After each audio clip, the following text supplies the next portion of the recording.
What's up, guys? This is the Mexican, and I'm back with another fresh drinks review for you today. Once again, we're going to be doing the second part in the English ale series, which might not all be ales, although this one is. Actually, I've decided they all are ales.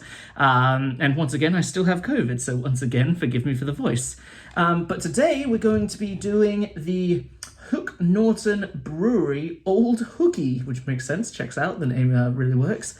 Apparently it's got some notes on the front, fruity and full-bodied, and apparently it's got some sea tawny red, smell fruity malt, and taste sweet.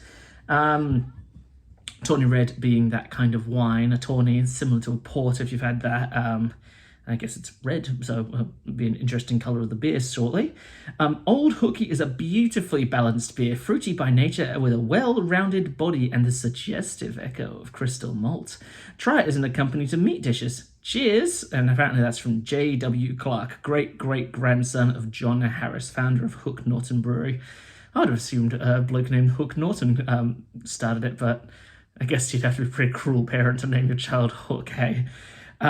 We've got a 2.3 UK units, 500 mils, 4.6 alcohol by volume. Yeah, once again, $7 or $8. Got that discount, three for something, 3 for 10% off. I can't remember. So pardon me, floating around that price point. We'll give it a bit of a pour. There we are. All right, here we go. I'm not going to do the whole thing. We'll save a bit of that for later. There we go. Oh, that does smell sweet. Jesus Christ, I don't know if that's going to be. I don't know if that's going to be all that good. Premium ale. It doesn't. I mean, I know it says it's fruity and does taste sweet, but that might be too sweet. Yeah, I don't know. Don't know if I'm going to be into that. It's actually. It smells sort of like whiskey. Jeez. All right. Well, oh, okay. Well, we'll get into it. I'm happy to be wrong. Don't get me wrong there.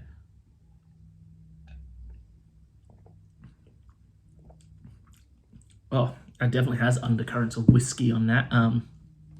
Probably because wheat and malt aren't too far apart. I mean, I'm pretty sure it's malt wheat in here, so yeah. So I'm not surprised it's come up with a bit of or at least a bit. It has some of a whiskey kind of scent to it. I'm not super familiar with tawnies, so I'm not really able to decide how tawny-ish it is, although it just says it kind of looks like it. I'll go for another one.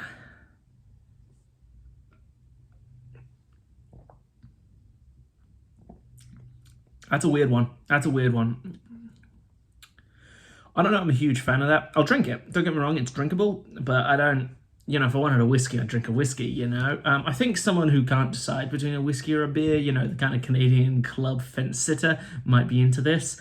For me, no, I came here wanting a beer. I'm getting a whiskey flavored beer, and that's not what I signed up for, Captain.